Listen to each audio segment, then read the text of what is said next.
In this episode, I'm going to teach you exactly how to find an affordable home just like this one. Bankruptcy, short sales, pre-foreclosures, estate sales, you name it, we're going to walk you through the process in literally less than 15 minutes. This is a home at $67,400.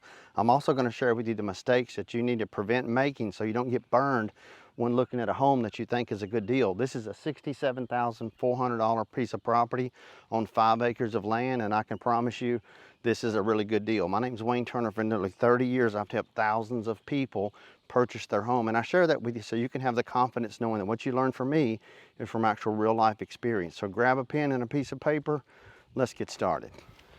Now listen, I always tell people, if you got cash, that's great, then you got your money right. If you don't have cash, you need to get approved. If you don't want to get approved with a traditional lender, you can go what they call a hard money lender. Now, a hard money lender is going to charge you anywhere from 15 to 25%, but you have to understand it's not the cost of the money, it's the availability of the money. You have to get your ducks in a row if you're going to buy a piece of property to flip it, or if you're going to buy it to live in it. Now, if you're going to buy it to live in it, you can still do the same thing as an investor is going to buy it to flip it. Let's say you have your money right and you go to a hard money lender. These hard money lenders are going to use the property as collateral, but they're going to look at you a little less close, if you will, when it comes to credit and background check and all that other stuff. They're going to look mainly at the property, and they're going to see what property do you want to purchase. Now, you have to still have a little bit of skin in the game.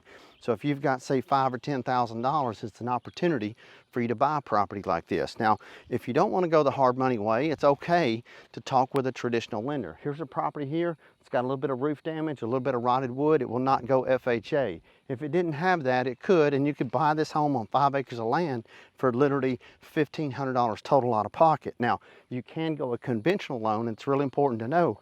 You can go a conventional loan that will only cost you 5% down on a home like this.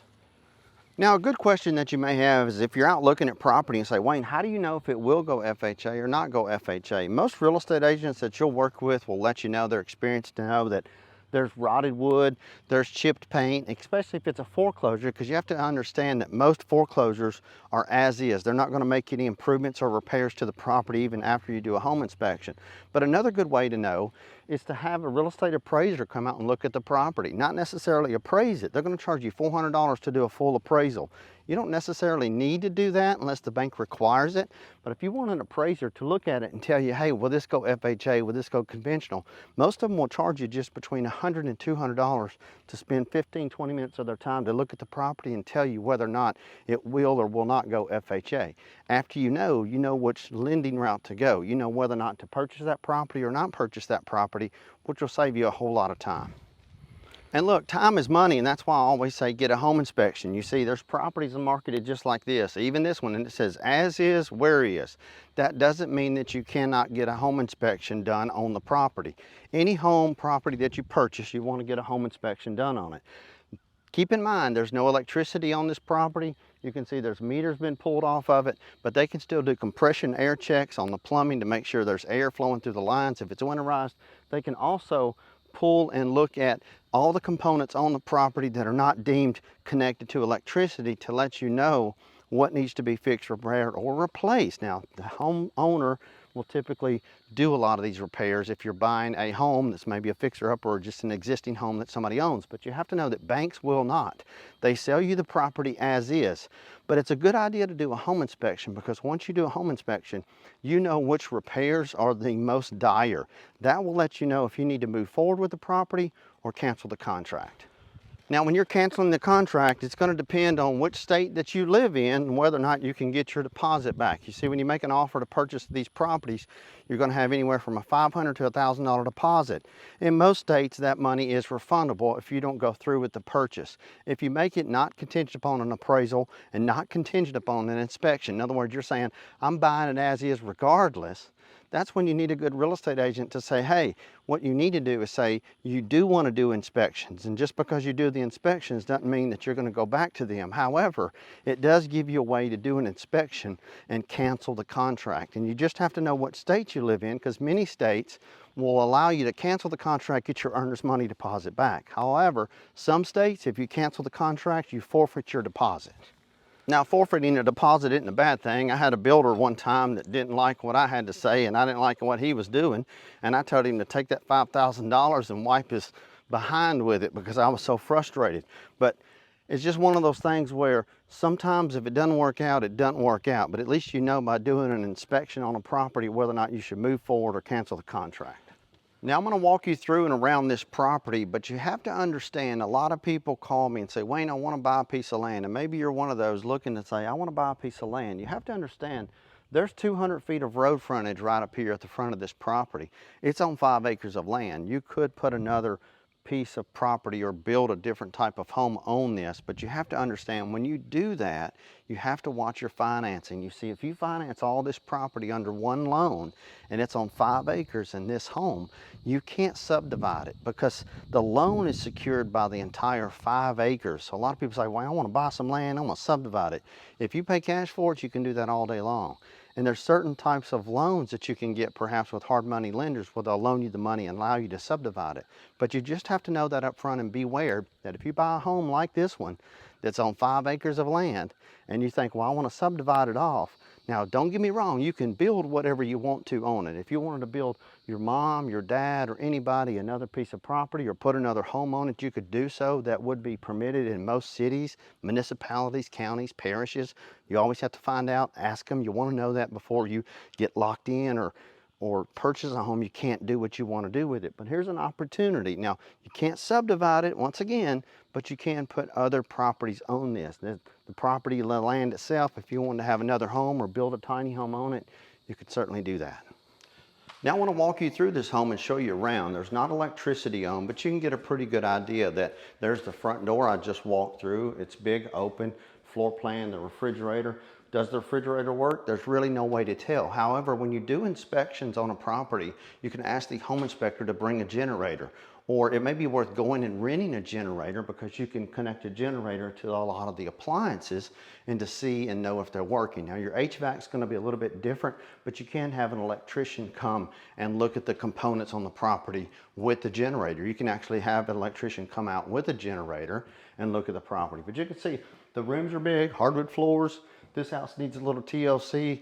I was just told by the neighbor that the homeowner that lived in this property fell ill. He was an older gentleman and had to move back to another state. So there's different stories and everything. There's a different reason for a foreclosure or bank on property. You just never know the circumstance. This home overall is in really good shape. It needs a little TLC, like I said, a little paint. But when you see holes in walls like this, FHA won't approve that. Now, mentioning the neighbor, it's a good idea to always talk to the neighbor. I'm a real estate broker and I'm out showing properties, videos, writing contracts. We're doing everything, right? But I still talk to the neighbors even when I pull up on a property so I can get to know that information. So do my agents all around the country so we can better help you to give you the most informed information. The more information you have, the better opportunity you have at making the offer and not getting stuck or burned with the offer. Now, besides just getting out and talking to the neighbors, just like I did, just like everybody should, you also should get a survey on the property. Now, when you buy a property from a bank, and oftentimes a lot of property owners, landowners just owning land, as well as homeowners owning land and a property, they don't have a survey, but you can easily get a copy of the survey at any parish or county registered of deeds office. If you can go there, give them the full municipal address, they can look up the property, tell you who the owner was, and they'll have a survey. All properties are surveyed. It's staked and pinned with steel rods. You can get out there with a metal detector. If you don't have one, you can go to my shop, click at the bottom, and literally we have everything for you there. It's one stop, you can click a couple of few things. But look, that $67,400, that's a tub, double vanities, shower, double closets, pretty cool. Another thing you'll want to do, and it's on most surveys, but not all surveys, is you'll want to see what flood zone the property is in. There's different flood zones. There's A, there's B, there's C, there's X, all of which are flood zones. A, meaning that it's in the higher risk. B, not as much. C, much lower than A and B. And your cost of that flood insurance will vary. Now, here's something that's really important to know. If a property is in flood zone A, it is required that you have flood insurance. Now, this is a home on 5 acres. If you had to have flood insurance and it was in flood zone A, it's not. It's in flood zone C. This home is not. It's in a very, very low flood zone. But flood zone A on this property, with the value of it and everything, is probably going to run you $2,000 a year.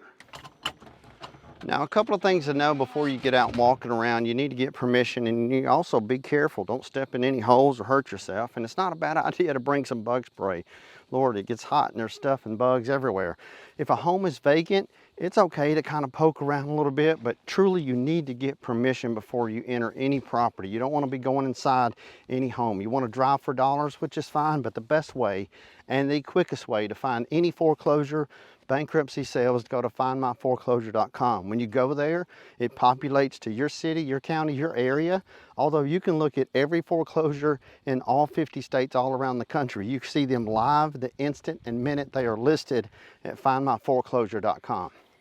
Now let me share with you the biggest reason why people buy real estate. If I'd have bought my first home $79,500, which I did, if I would have kept my first home, I would have paid $69,000 in interest. Now that equals $148,500 between what I would have paid for the purchase of the home in principal and what I would have paid in interest. Now that home just sold for $285,000. That would have been $136,500 to my good profit should I have kept that home after I paid the interest and the mortgage. But if I kept it and still had it, I would still have a home worth $285,000.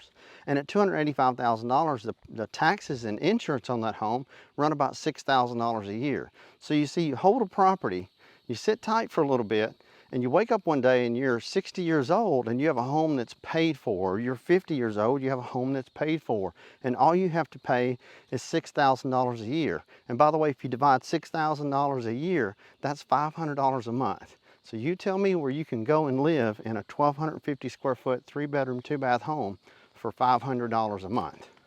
So look, at the end of the day, I'm not trying to talk you into buying a house. You have to do you. You have to be comfortable. If you need help, need assistance, want to get approved, if your credit score's 600 or above, you've been on your job 2 years, you have an interest in buying a home for little money out of pocket, you can buy a home that's FHA approved right now for a $1,000 deposit, $500 to do an inspection, $1,500, and you're buying a house. That's cheaper than you put the first month's rent, the last month's rent, a deposit plus a non-refundable pet deposit on a piece of property that you rent, that you don't own. I'm Wayne Turner, and we thank you for watching. Subscribe to the channel. If you want to get approved, go to contactwayne.com, click I want to buy a house, book a call with us.